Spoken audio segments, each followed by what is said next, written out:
오늘 주시는 하나님의 말씀 신명기 16장, 구약성경 신명기 16장 13절에서 17절까지 교독하시겠습니다. 너희 타작마당과 포도주 틀에 소출을 거두어 들인 후에 이래 동안 초막절을 지킬 것이요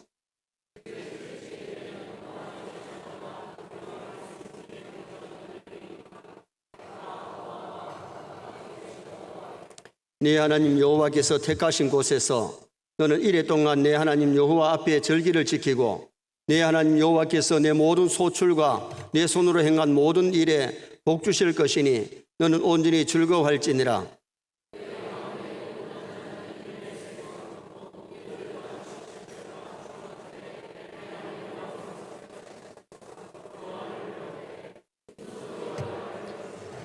같이 봅니다. 각 사람이 내 하나님 여호와께서 주신 복을 따라 그 힘대로 드릴지니라. 아멘. 한번 따라 쓰겠습니다. 초막절을 지킬 것이요 함께 즐거워하되. 이번 주간에 우리나라 고유의 명절인 추석을 맞이합니다.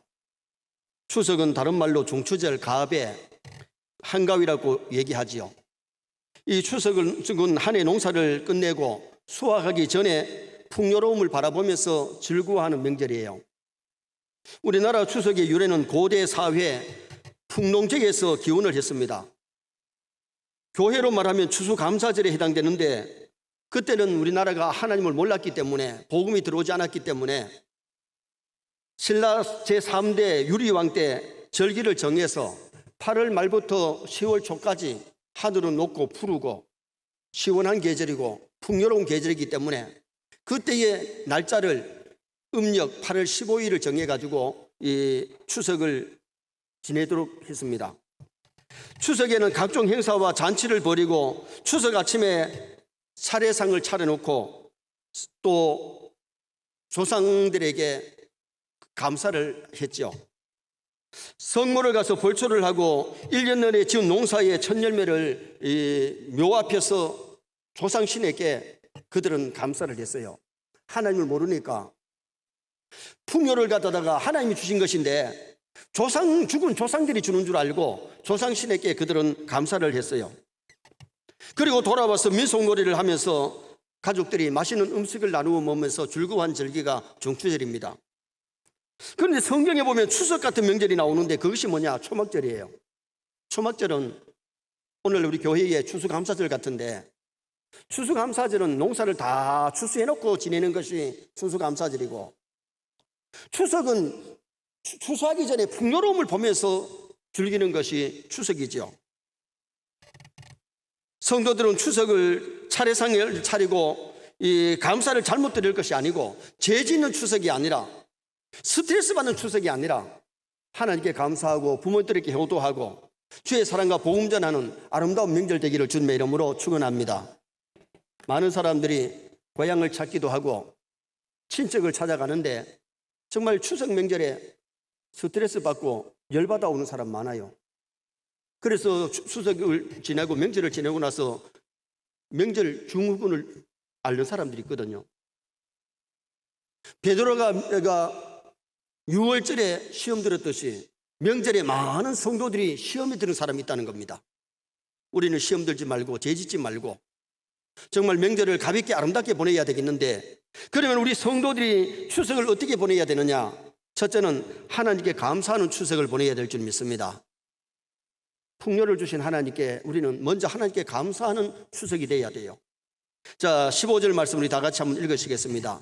내 하나님 여호와께서 택하신 곳에서 너는 이래 동안 내 하나님 여호와 앞에서 절기를 지키고 내 하나님 여호와께서 내 모든 소출과 내 손으로 행한 모든 일에 복 주실 것이니 너는 온전히 즐거워할지니라. 15절 중반절에 내 하나님 여호와 앞에서 절기를 지키되 우리는 추석도 하나님 앞에서 추석을 보내야 됩니다. 아멘입니까? 추석이 명절이 되니까 하나님도 잊어버리고 그냥 사람들만 만나고 추석을 갖다가 세상 사람들처럼 추석을 보낼 것이 아니고 신자는 명절을 맞이해서도 하나님을 기억하고 하나님 앞에서 절기를 보내는 그런 우리 성도가 되도록 힘을 쓰셔야 돼요. 이스라엘이 초막절에 하나님이 복 주심을 감사하면서 즐거워했듯이 추석 명절은 풍년을 주신 하나님께 감사하는 절기가 되어야 되는 거죠. 선조들이 하나님을 알지 못하니까, 하나님 없이 살다 보니까 농사 잘 되게 하신 것이 죽은 조상들이 해준 줄 알고 제사창을 사려놓고 그들은 제사를 지냈던 겁니다. 어떤 성도들은 명절이라고 새벽 기도해도 빠져버리고, 추석 아침에 하나님 앞에 예배 드려야 되기 때문에 추석 가정 예배 순서집 만들어가지고 예배를 드리라고 해도 예배도 안 드리는 사람도 있어요. 여러분, 명절일수록 하나님 앞에 먼저 예배해야 될 줄 믿습니다. 풍요를 주신 하나님께 감사 예배 드리고 추석을 보내야 되는데, 하나님 앞에 예배도 드리지 않고 하나님 잊어버리고 추석을 보내면 우리는 추석을 잘못 보냈다고 말할 수 있지요. 추석을 우리가 즐기되, 오늘 많은 사람들이 추석에 많이 모이면 강강술래를 하고 소싸움, 닭싸움 구경하고 천하장사 씨름하는 거 구경하고 그러면서 보내잖아요. 단순히 그렇게만 보내면 우리는 추석을 잘못 보내는 겁니다. 가을의 수확을 하나님께서 주셨기 때문에 하나님께 감사해야 될 줄 믿습니다. 농부가 밭을 갈고 씨를 뿌리고 물을 대고 거름을 주고 약을 쳤지만은 열매 맺게 하신 분은 누가 하시느냐? 하나님이 하신 거예요. 햇빛을 주시고 공기를 주시고 바람을 주시고 비를 주셨기 때문에 농사가 된 거지, 하나님이 도와주지 아니하면 농사를 열매를 거둘 수가 없는 거예요. 옛날에 어느 임금님이 아침에 배춧국을 끓였는데 너무 맛있게 먹은 거예요. 며칠 동안 입맛이 없다가 배춧국에 이걸 통해서 밥을 맛있게 먹고서는 주방장을 불렀습니다. 주방장, 오늘 아침에 배춧국이 너무 맛있어서 내가 맛있게 먹었는데 내가 당신에게 상을 줄 테니까 무슨 상을 주면 좋겠냐 물었더니 주방장이 하는 얘기가, 임금님, 내가 배춧국을 끓이기는 끓였지만은 장사꾼이 좋은 배추를 갖다 주었기 때문에 내가 맛있는 국을 끓였습니다. 상을 주시려면 그 배추 장사한테 주세요. 배추 장사를 불러놓고 내가 아침에 배추국을 맛있게 먹었는데 무슨 상을 줄까 얘기했더니 그 장사꾼이 하는 얘기가, 임금님, 내가 농사 지은 게 아니잖아요. 나는 장사꾼입니다. 상을 주시려면 배추 농사를 지은 농사꾼에게 주세요. 농사꾼을 불러놓고 또 그 얘기를 합니다. 그랬더니 농사꾼이 하는 얘기가, 임금님, 내가 농사를 짓지만은 내가 어떻게 배추를, 그렇게 맛있는 배추를 농사 짓겠습니까? 하나님이 햇빛을 주시고 비를 주시고 공기를 주시고 바람을 주셨기 때문에 농사를 지은 겁니다. 감사하시려면 하나님께 감사하세요. 그래서 그 임금님이 무릎을 꿇고 하나님 앞에 감사를 드리고 난 다음에 세 사람에게 나름대로 상을 줬대요.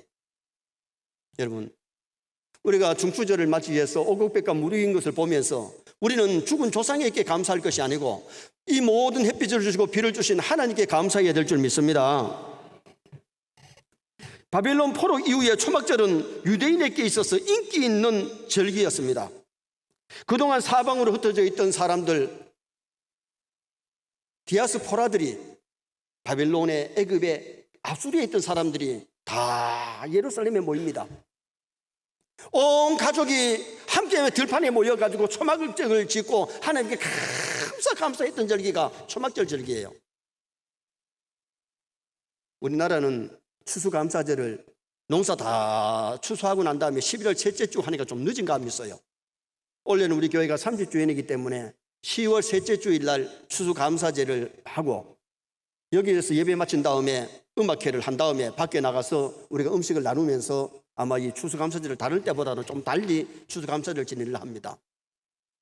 그러나 먼저 오곡백과 무리께 하신 하나님 중추절을 맞이하면서 우리 세계 모든 성도가 하나님께 감사할 수 있기를 주님의 이름으로 축원합니다. 오곡백과 무리께 하시고 먹을 것 주시고 마실 것 주시고 살 집을 주시고 이만큼 부유를 누리면서 살게 하신 하나님께 우리는 중추절을 맞이해서 감사 예배드리고 하나님 앞에 감사를 먼저 드릴 수 있어야 돼요. 하나님께 감사하는 자에게 하나님께서 더 넘치는 은혜와 복을 주시기 때문에, 그래서 이스라엘 백성들이 남의 나라에 흩어져 있던 백성들이 다 모여가지고 옛날 친척들, 고향 친구들, 여러 사람들을 만나가지고 사랑을 나누는 그 절기가 초막절 절기였다면 중추절 때에도 마찬가지예요. 고향을 찾아갈 사람도 고향 찾아고, 오랫동안 못 만났던 친구도 만나고 친척들도 만나고 고향 사람들, 지인들을 만났을 때에 함께 즐거워할 수 있는 그런 절기가 되어야 되는데, 먼저는 하나님께 감사하는 중추절을 보낼 수 있기를 주님의 이름으로 축원합니다. 그리고 두 번째는 성도들이 주절을 어떻게 보내야 되느냐? 부모님께 효도하는 추석을 보내야 됩니다. 자, 14절 말씀 우리 다 같이 한번 읽으시겠습니다. 절기를 지킬 때에는 너와 네 자녀와 노비와 네 성중에 거주하는 레위인과 객과 고아와 가부가 함께 즐거워하되, 따라합니다. 함께 즐거워하되. 너희 가족만 즐거워해라가 아니고 객하고 고아와 가부들.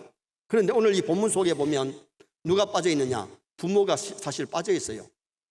왜 부모를 빼놓고 여기 얘기를 했느냐? 부모는 당연히 들어가야 되기 때문에, 당연히 부모와 함께 즐거워하는 절기가 되어야 되기 때문에 빠져 있는데, 아이고 부모는 빼놔도 괜찮구나, 그렇게 생각하면 안 돼요. 신명기 5장 16절에 너는 내 하나님 여호와께서 명령한 대로 내 부모를 공경하라. 그리하면 내 하나님 여호와가 내게 준 땅에서 내 생명이 길고 네가 복을 누리리라. 할렐루야. 같은 신명기서에 10계명으로 못 박아놓은 것이 내 부모를 공경하라. 그러면 초막절에는 부모를 빼고 하는 게 아니고, 부모는 당연히 부모를 모시고 부모 형제, 일가 친척들, 그리고 지인들이 함께 즐거워하는 절기가 이 초막절이었다면, 우리가 중추절을 맞이해서도 마찬가지입니다. 부모님과 함께 즐거워하는, 다시 말하면 부모에게 효도하는 명절이 되었으면 좋겠습니다. 부모님들이 거동이 불편하시면, 가족들이 혹시 명절에 해외를 가더라도 부모가 거동이 불편하시면 못 가지만은 좀 움직일 수 있고 함께 가실 수 있으면 모시고 가면 참 좋은데, 부모님이 연세가 좀 있으니까 야들아 너끼리 갔다 온나 하면 예 갔다 올게요, 그래 가보소. 부모도 섭섭합니다. 여러분, 이제 연세가 많을수록 움직일 수 있으면 부모님을 좀 구경도 시켜드리고 맛있는 것도 좀 대접하고 그래야 되는데, 명절에 부모를 빼놓고 부모님은 참 외로운 추석을 보낸다면 우리가 추석을 잘 보내는 것 아니잖아요. 신앙인들은 부모님께 효도하는 명절이 되어야 하나님께 영광이 될 줄 믿습니다.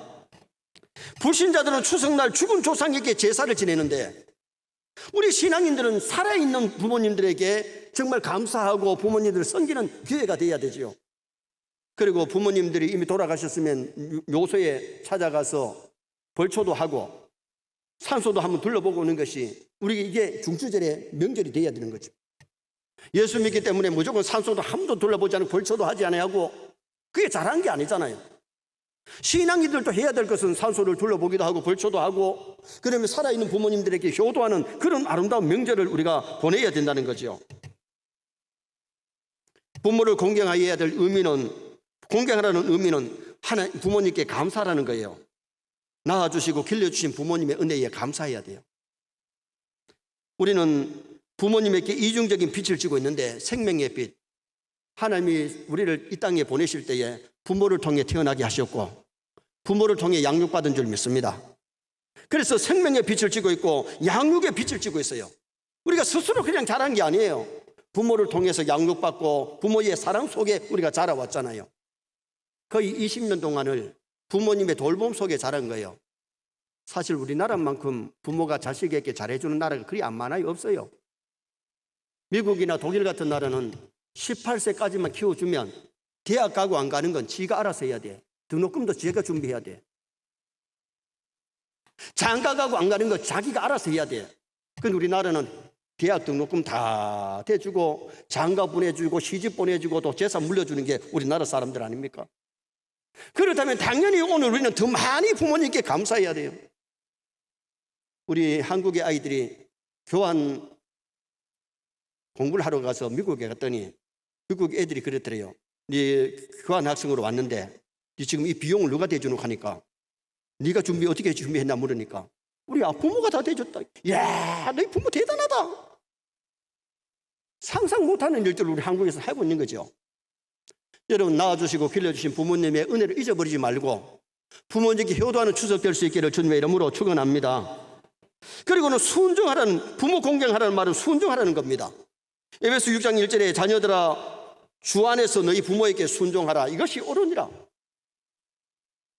어릴 때도 부모에게 순종해야 되지만 커서도 부모님의 말씀에는 순종하는 것이 자식의 도리이기 때문에 디모데후서 3장 1절 2절에 보면 말세가 되면 고통하는 때가 이르는데 자식이 부모를 거역한다.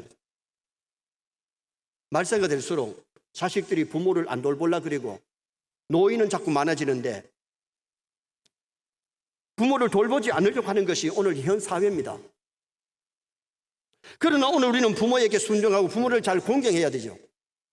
그리고 공경하라는 의미가 또 하나는 뭐냐 하면 봉양하라는 겁니다. 부모님이 힘이 없고 연세가 많으면 몸이 병들고 모든 것이 약해집니다. 그때 자식들이 부모를 잘 돌보고 부모를 섬겨야 되는 것이, 그것이 바로 부모 공경이라는 거죠. 21세기 사회 문제는 노인 문제, 고령화 문제입니다. 그래서 10월 1일이 국군의 날이고 10월 2일이 무슨 날인지 아세요? 노인의 날입니다. 3일이 개천절입니다.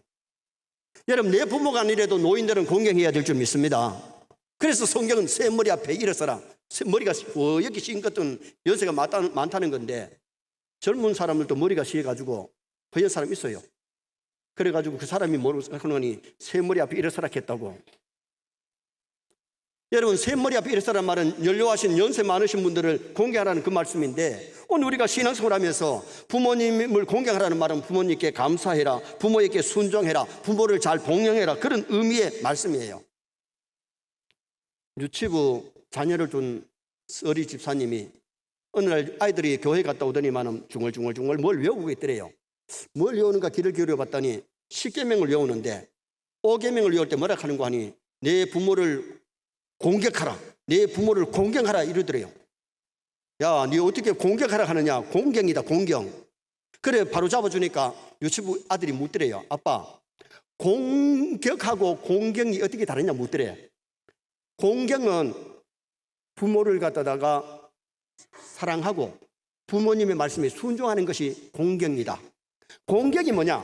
부모한테 막 대들고 부모님의 말씀에 불순종하는 것이 그게 공격이라고 얘기했어요. 그랬더니 아들이 하는 소리가, 그럼 아빠는 왜 할아버지를 맨날 공격해? 할아버지 말씀에 순종을 잘해야 되는데 할아버지가 무슨 얘기를 하면 막 따지고 대들고 하니까 왜 아버지는 할아버지한테 할아버지를 공격하느냐고. 여러분, 우리는 공격하면 안 됩니다.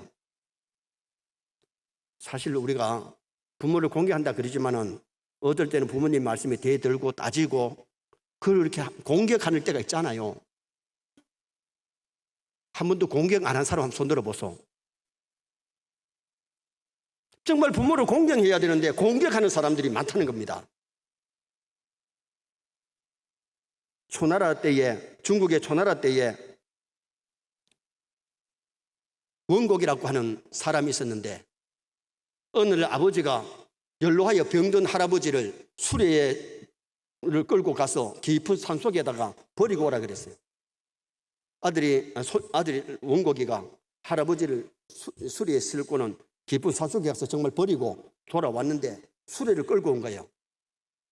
다른 사람들 가면 수레까지 버리고 오는데 아들 원곡이가 수레를 끌고 왔으니까 너 수레 버리고 오지 왜 수레를 끌고 왔느냐고. 그때 원곡이가 아버지 연세 많으면 아버지 갖다다 이걸 가지고 버리 안 됩니까?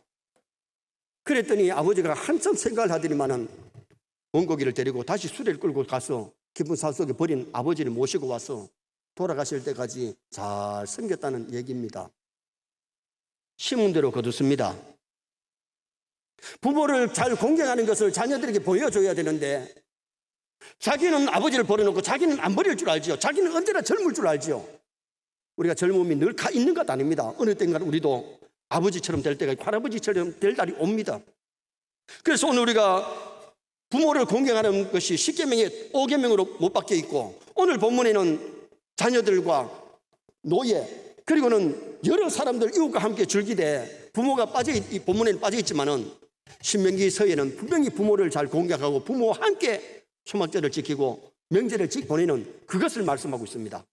그래서 이번 추석에 부모님을 공격하지 말고 공경하는 명절 되시기를 축원합니다. 마지막 세 번째는 가족과 많은 사람들과 함께 즐거워하는 추석이 되어야 됩니다. 가족과 많은 사람과 함께 즐거워하는 추석. 자, 14절 15절 다시 한번 읽으십시다.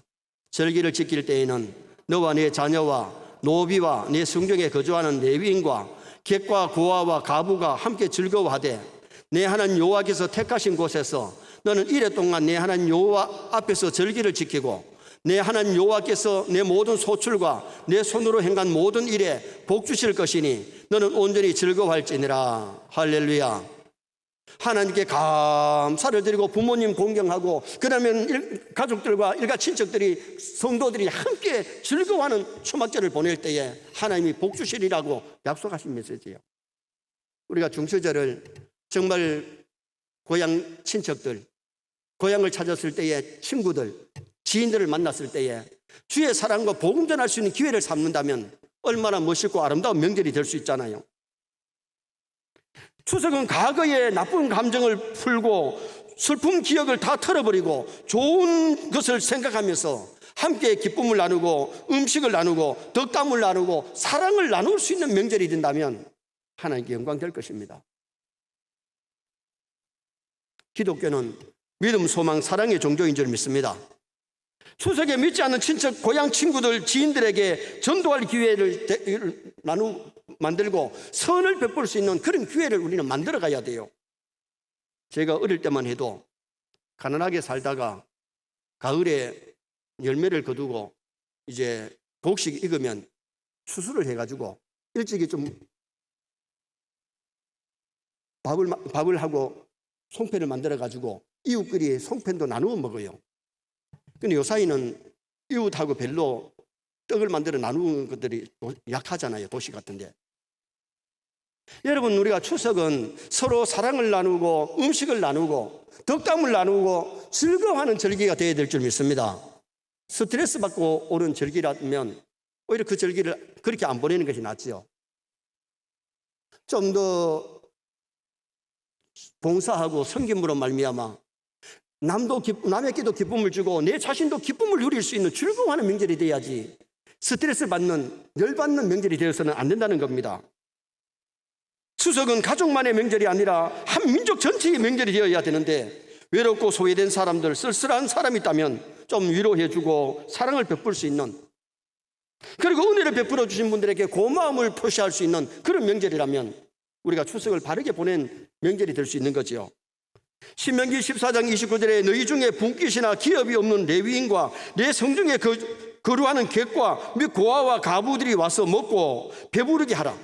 그리하면 내 하나님 여호와께서 내 손으로 하는 범사에 복을 주시리라. 소외된 사람들, 가난한 사람들, 어려운 사람들을 돌볼 때에 하나님께서 그 사람들에게 은혜를 베푸시고 복을 베푸시리라고 약속하신 메시지예요. 그래서 믿지 않는 일가 친척들에게 전도하고 형제들을 섬기고 사랑을 나누는 명절이 되고 가난하고 병든 사람들, 어려운 사람들 돌보는 명절이 되고 지난날 베풀어 주신 은혜에 보답하는 뭔가 좀 고마움을 표시하는 그런 명절이라면 우리가 명절을 바르게 보냈다고 얘기할 수 있는 겁니다. 결론을 짓습니다. 성도들이 추석을 어떻게 보내야 되느냐? 하나님께 감사하는 추석이 되시길 바랍니다. 부모님께 효도하는 추석이 되시길 바랍니다. 그리고 일가 친척들과 많은 사람들이 함께 즐거워하는 아름다운 명절을 보낼 수 있기를 주님의 이름으로 축원합니다.